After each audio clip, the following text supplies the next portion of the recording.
This is Ivan Turchynov. He lived in an elite, ultra-wealthy part of Kyiv, Ukraine, boasted a $500,000 gold claw collection, and had a nice little luxury car, and his favorite hobby was getting drunk at Kyiv nightclubs. He had a pretty expensive lifestyle, but there was one tiny little problem. He was unemployed. So where did all that cash come from? Well, Ivan was a hacker, and for several years he had been stealing press releases. Now, you might be thinking, wait, what is that and how would he make money? Well, here's the deal. Press releases a lot of times contain sensitive financial information, like earnings reports or big company announcements. And if they contain really juicy information, the Wall Street traders will go crazy.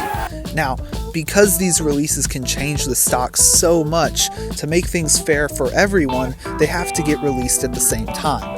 This is where newswire companies come in. What they allow companies to do is upload their press releases onto their sites, and then they'll release them at a set time. Now, what if you could see those releases before anyone else and then make stock trades based on them? Well, 2 words: big gains, or legally speaking, a felony. What started as a clever little side hustle turned into a full-blown criminal operation with over 32 people involved, raking in $30 million in profits and landing Ivan on the most wanted cyber criminals list. That is, until they got caught. So how did they pull this off, and more importantly, how did it all fall apart? It's early 2011, just after the holidays, in the Hartsfield-Jackson Airport in Atlanta, and 3 men are having a business meeting. 2 of these men, Arkadiy Dubovoy and Alexander Garkusha, were trying to convince the third man, Vitaly Korchesvsky, a well-loved Slavic pastor, to join their little business venture. The problem was, it was going to be a hard sell because what they were proposing wasn't exactly legal. See, Arkadiy had access to Ivan's press releases. Now, Arkadiy was from a wealthy and influential family back in Ukraine, so he was loaded, but he didn't know enough about the stock market to make any sense of the press releases. Vitaly, on the other hand, could help them. See, he wasn't just a pastor, he was also a stock trader, and he was pretty good at it managing his own hedge fund.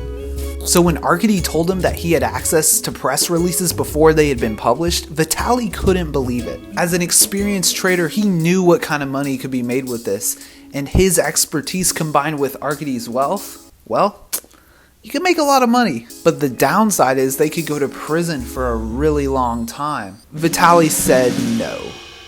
But after a lot of convincing, he eventually said yes, so the scheme was a go. Now, let's go back to Ivan for a second, because how did he get these press releases in the first place? Well, there were 3 main players in the newswire industry in 2011. Those 3 companies having the most creative names possible were Business Wire, Market Wired, and PR Newswire.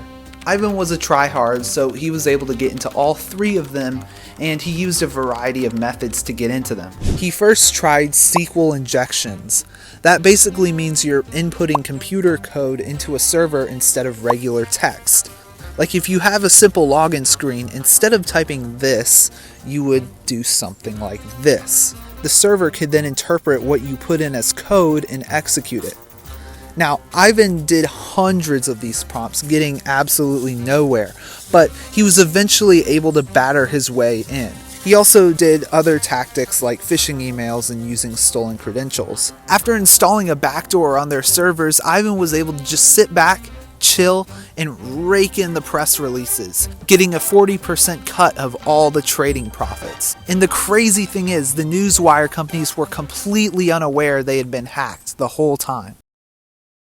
Now, early on, the scheme was pretty janky. Ivan would just bulk attach press releases to emails and send them off to Arkadiy. Arkadiy had multiple traders in on the scheme, and so he would pass the releases along to them so they could make trades. Now, as soon as the press releases would hit the inbox, the traders needed to act fast. This is because the press releases are usually uploaded only a couple hours before they're published. So not only did the traders have to analyze these documents, but then they had to make trades in that same period of time. Now, despite having insider information, believe it or not, they didn't always make money with those trades. Sometimes the markets reacted differently to the news than they expected, but overall, they were doing pretty good. Like one trade they did with a pharmaceutical company. August 3rd, 2011 at 3:34 p.m., a company called Dendreon Pharmaceuticals uploaded a press release 26 minutes before the markets closed at 4. By 4:01, the press release went public with bad news about their drug sales. But what would you know? At 3:56 p.m.,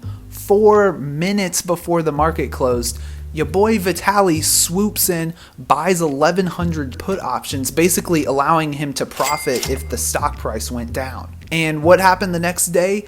Dendreon's stock plummeted by 67%, and Vitaly sold his put options, getting a nice little $2.3 million profit. I think it's safe to say their scheme was working pretty well. Arkadiy wanted more traders in on the operation, so he brought on another guy, Vitaly Korchesvsky, who we'll talk about more later. Now, Arkadiy and the other traders had every incentive to keep getting more people involved. More people, more gains. Soon colleagues, Arkadiy's son Igor, and even congregants of Vitaly's church got roped in. Arkadiy himself was getting 10% of all profits that were gained with his money, so the more the merrier. Dough was rolling in for everybody.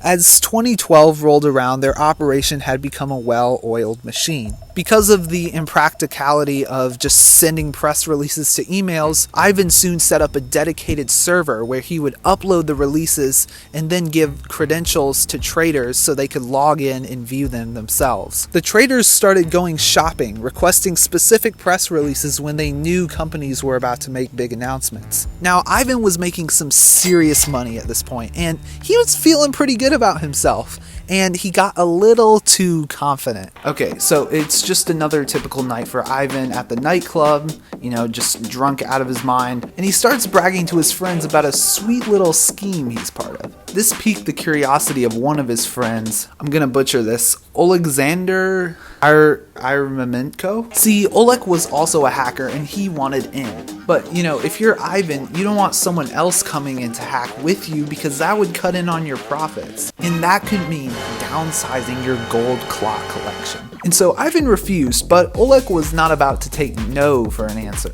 He got together with his friend Vadim, hacked into Business Newswire, and pulled the plug on Ivan's back door.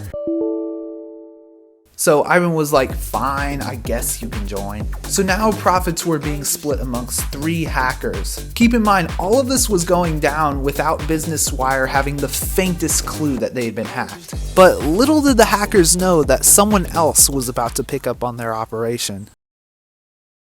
It's early 2012, FBI show up to the offices of PR Newswire and they're like, y'all been hacked. And PR Newswire's like, what?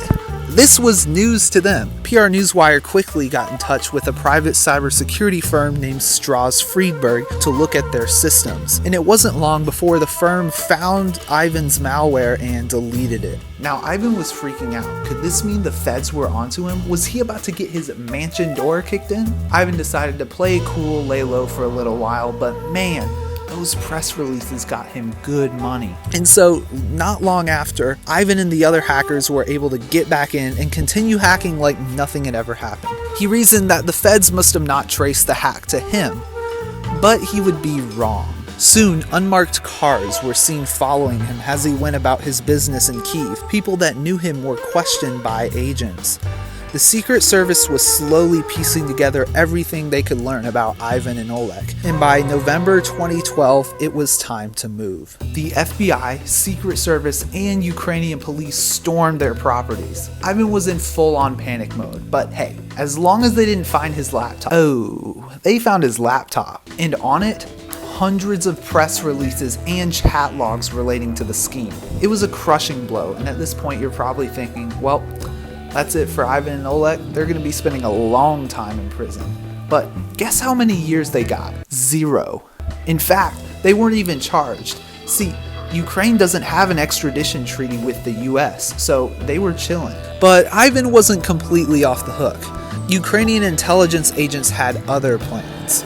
To keep the cops happy, Ivan handed over his prized clock collection, his house, and his Bentley. Then came the ultimatum: work for them or enjoy a nice one-way ticket to the US straight into the loving arms of the Secret Service. So Ivan continued swiping press releases, but he now did it for Ukrainian agents who started their own insider trading operation in parallel to the other one. I think now is a good time to talk about the biggest threat to this scheme, the SEC. These guys specialize in hunting down insider trading and other types of fraud, but it's not easy.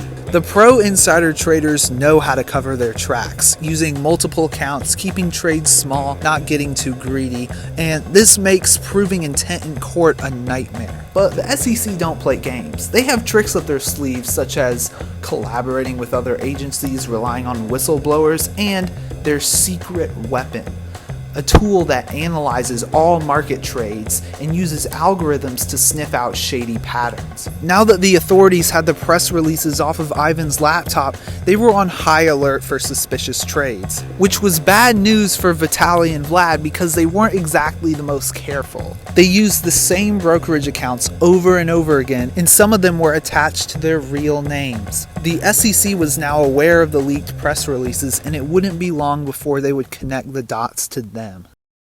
Okay, so it's November 2014, and let's face it, Ukraine in the winter is not the most fun place to be, so one of the hackers, Vadim, decides he's had enough of the cold, so he flies to Cancun. He's living the good life, beaches, good food, having actual sunlight, and one night he's just sitting chilling, and a couple Mexican police officers walk up to him. That's odd, he thinks, wonder what they want. Then they drop the bomb, saying, "You're not welcome in Mexico, you're flying out right now." They quickly shuffle him onto a plane, and Vadim gets on what seems to be a normal commercial flight, but it has one stop before it reaches Ukraine, Dallas, Texas. As the plane lands, the four front rows stand up and announce they're Secret Service agents. Now, this is when you should panic. While he's being arrested, back in Mexico, his hotel room is getting just torn apart, and the police find his laptop. Uh-oh. Vadim started out being charged with selling data from over 300 stolen corporate payment databases. The authorities presented Vadim with a choice: take a plea deal and serve 2 to 3 years in prison,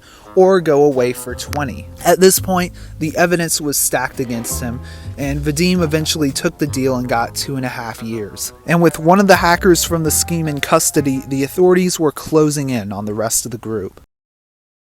9 months after Vadim's arrest in August of 2015, Vitaly was enjoying a peaceful morning in his suburban home just outside of Philadelphia when there was a knock at the door.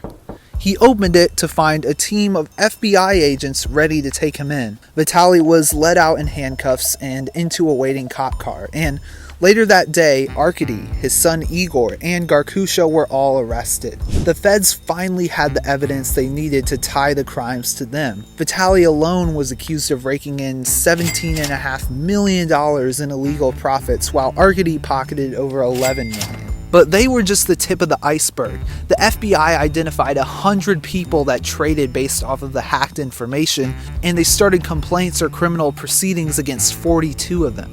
The largest hacking and insider trading scheme in history had come to a close, and the feds had the last say.